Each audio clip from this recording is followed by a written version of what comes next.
Yesterday we stopped at reading about the paragraph about the Samyutta Nikaya. Today we're going to continue with the paragraph about the Anguttara Nikaya. The Anguttara Nikaya is arranged according to a numerical scheme derived from a peculiar feature of the Buddha's pedagogic method. To facilitate easy comprehension and memorization, the Buddha often formulated his... Okay, give me a second. I think I need to widen this up.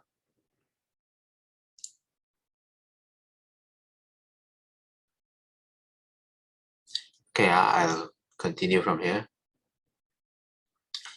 To facilitate easy comprehension and memorization, the Buddha often formulated his discourses by way of numerical sets, a format that helped to ensure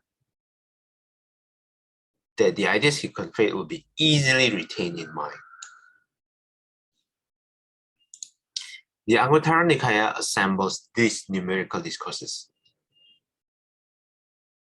into a single massive work of 11 nipatas or chapters, each representing the number of terms upon which the constituent suttas have been framed.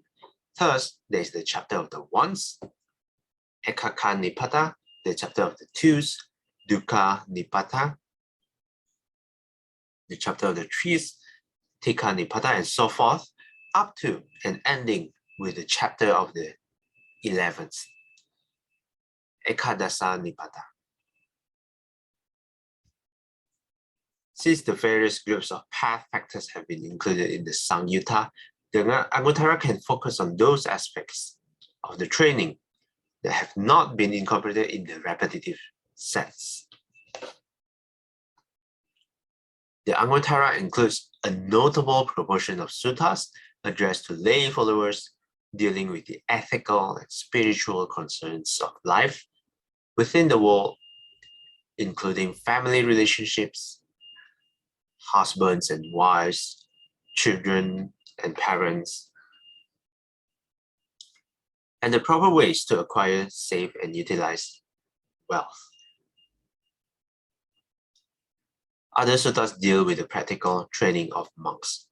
The numerical arrangement of this collection makes it particularly convenient for formal instruction, and thus it could easily be drawn upon by elder monks when teaching their pupils and by preachers when giving sermons to the laity. Okay, maybe I can show you quick. I think maybe some of you have seen Anguttara Nikaya before, because before Shifu left, he was reading about the Anguttara Nikaya. Do you guys can recall? So in that case, do I still need to show you? Yeah, I'll show you quickly anyway.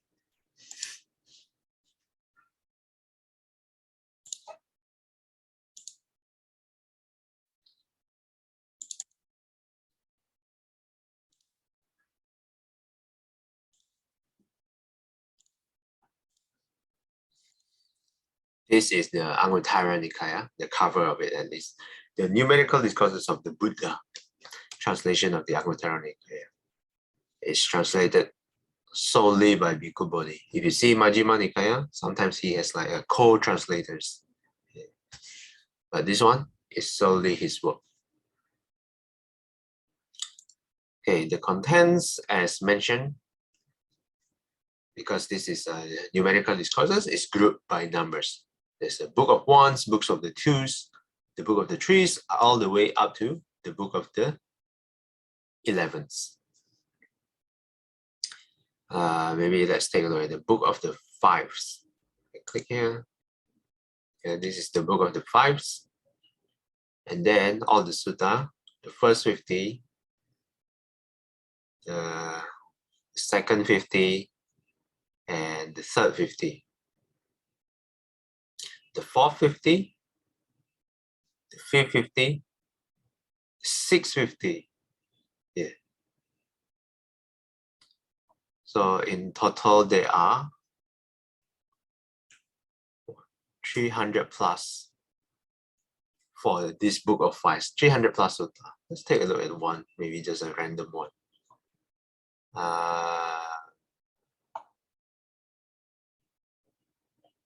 Maybe this one. One who insults. Because when a bhikkhu is one who insults and disparages his fellow monks or rival of the noble ones, 5 dangers can be expected from him. Yeah, so you see, this sutta starts us with enumerating 5 things, 5 dangers. I'm not going to read the rest, just to show you how Anguttara Nikaya is arranged. Okay, let's go back to our reading.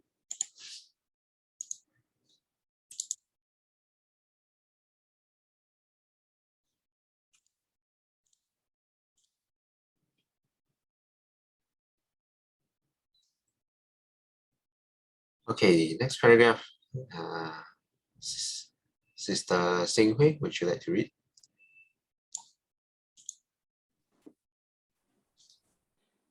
Besides the 4 major Nikayas, the Pali Sutta Pikatha includes a 5th Nikaya called the Kundaka Nikaya. This name means the minor collection. Perhaps it originally consisted merely of a number of minor works that could not be included in the 4 major Nikayas. However, as more and more works were composed over the centuries and added to it, its dimensions swelled until it became the most voluminous of the 5 Nikayas.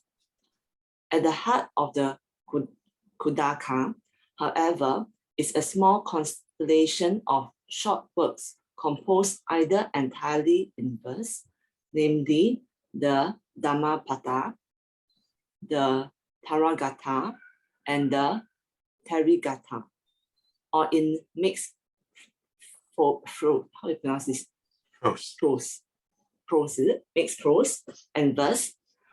The Sutta Nipata, the Undana, and the Itivuttaka, whose styles and contents suggest that they are of great antiquity. Other texts of the Kundaka Nikaya, such as Patisambitamagga and the 2 Nidesas represent the standpoint of the Theravada school, and thus must have been composed during the period of sectarian Buddhism, where the early schools had taken their separate paths in doctrinal development. Okay, thanks, Sister Sing Hui. Thanks for reading all the difficult words. Difficult words. Talking about difficult words, I think the previous paragraph sorry, has 1 difficult words, pedagogic. Maybe this one. Let's take a look. Pedagogic. Of or relating to teaching. And the first definition. The second definition, of or characteristic of a pedagogue, which is not helpful. Let's take a look at pedagogue. The first definition is a teacher, especially a strict or pedantic one.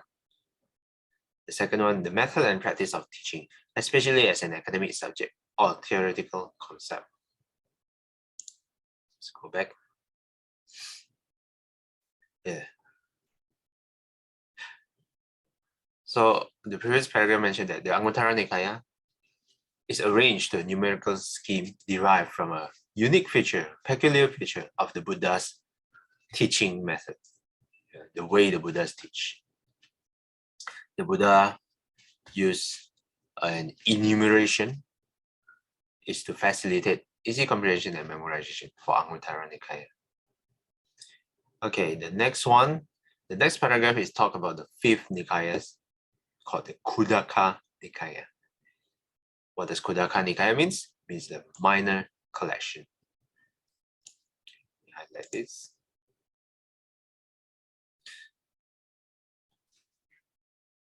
If you ever heard of the Dhammapada and wonder where is it from, it is actually from this book of the minor collections. And the Dhammapada, let me highlight this. Just now, this word in mixed prose and verse. Let's define prose.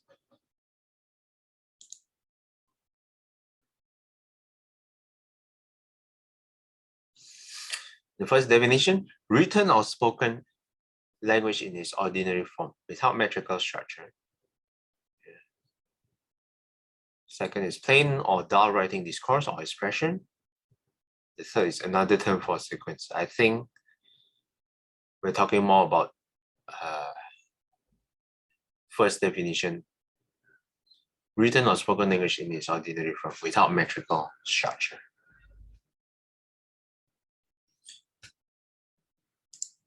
Okay, let's go back. Any other difficult word other than the Pali words? Great antiquity, let's define this.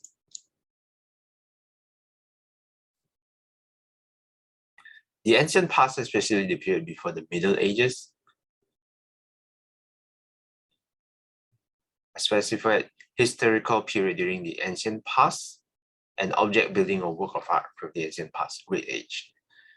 So they are of say Great Age, ancient.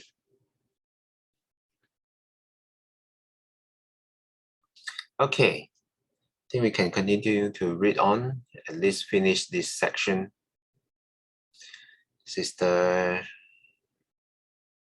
Shramwei, would you like to read? Sorry, the four Nikayas of the Pali Canon have counterparts in the Agamas of the Chinese Tripitaka, though these are from different early schools. Corresponding to each respectively, there is a Dahagama, probably stemming from the Dharmaguptaka school, originally translated from a Prakrit, a Madhyamagama and Samyuttagama, both stemming from the Sarvastivada school and translated from Sanskrit, and an Ekotagaragama corresponding to the Anuttara Nikaya, generally thought to have belonged to a branch of the Mahasangika school and to have been translated from a dialect of Middle Indo-Aryan or a mixed dialect of Prakrit with Sanskrit elements.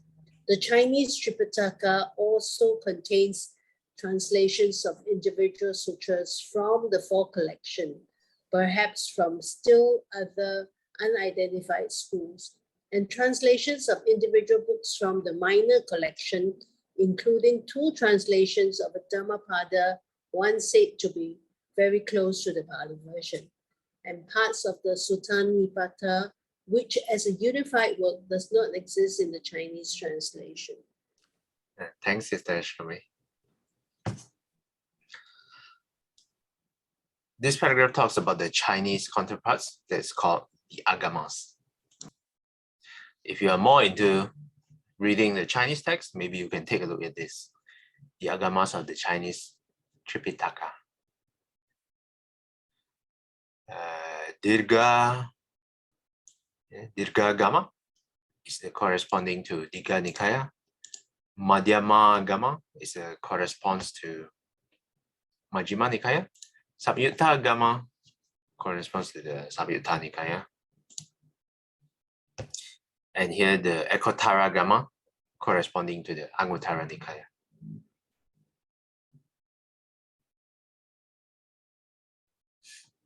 Let's take a look at footnotes number 10. The above information is derived from this book, from Chong, The Fundamental Teachings of Early Buddhism. Okay, we have finished reading the background of the Pali Canon. 1, 2, 3. Maybe let's read on one more paragraph. A note on style. Sister Billy, would you like to read?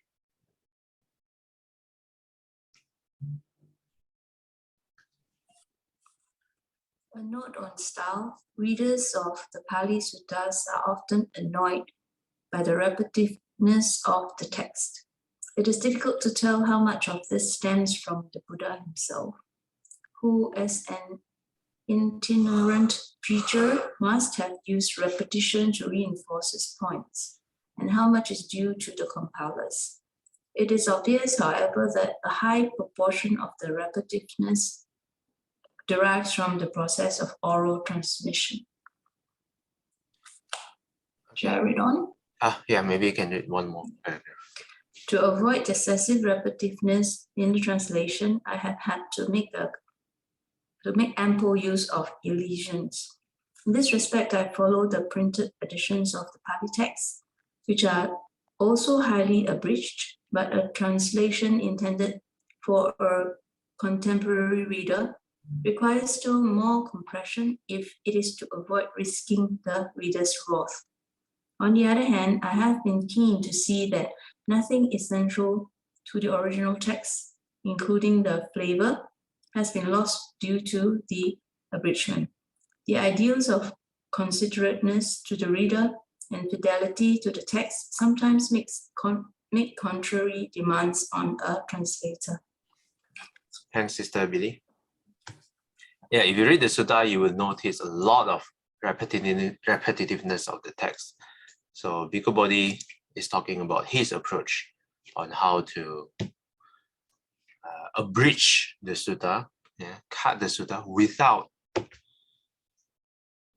losing some of the essence. Nothing essential to the original text is lost due to the abridgment, to the cutting of the sutta. I think we can quickly finish this, just to finish the whole general introduction. Sister Chaikon, would you like to read the next one?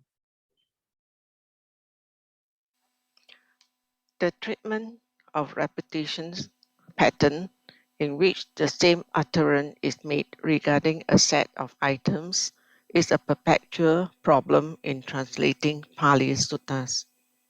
When translating a sutta about the 5 aggregates, for example, one is tempted to forego the enumeration of the individual aggregates and instead turn the sutta into a general statement about the aggregates as a class. To my mind, such an approach risks turning translation into paraphrase and thereby losing too much of the original. My general policy has been to translate the full utterance in relation to the first and last members of the set, and merely to enumerate the intermediate members separated by ellipsis points. Thus, in a sutta about the 5 aggregates, I render the statement in full only for form and consciousness, and in between have feeling, perception, volitional formations, implying thereby that the full statement likewise applies to them. Thanks, Sister Chaikon. This Thanks, Sister Chaikon. Yeah, okay, so this lines is how Bhikkhu Bodhi translates it. When there's a repetitive enumeration, he will translate the whole for the first element. So in the case of 5 aggregates, he will translate in full for form, and the rest in between, he will use this shortened form: feeling, ... perception, ... volitional formation, ... And then back to consciousness, he will again translate the full paragraph. So we will take a look again when we finally dive into the sutta, how this style works. Okay, I will close with this last paragraph. This approach has required the frequent use of ellipsis points, a practice that also invites criticism. When faced with repetitive passages in the narrative framework, I have sometimes condensed them rather than use ellipsis points to show where text is being elided. However, with texts of doctrinal exposition, I adhere to the practice described in the preceding paragraph. I think the translator has the responsibility when translating passages of doctrinal significance to show exactly where text is being elided. And for these ellipsis points, remain the best tool at hand.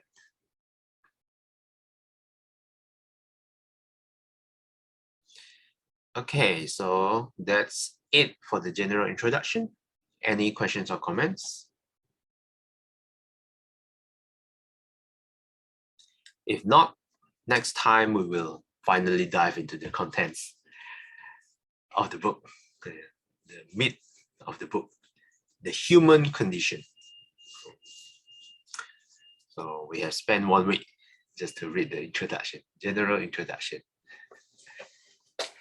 Okay, if no questions or comments, let's do a dedication. 燕消三障诸烦恼，燕得智慧真明了，普愿罪障悉消除，实是常行菩萨道。阿弥陀佛。Till we meet again, may we be guided by the Buddha, Dhamma, and the Sangha. Sadhu, sadhu, sadhu. Have a good Friday ahead. Okay, thanks everyone for participating. I'll see you guys next time. Thank you. Bye-bye. Thank you. Bye-bye.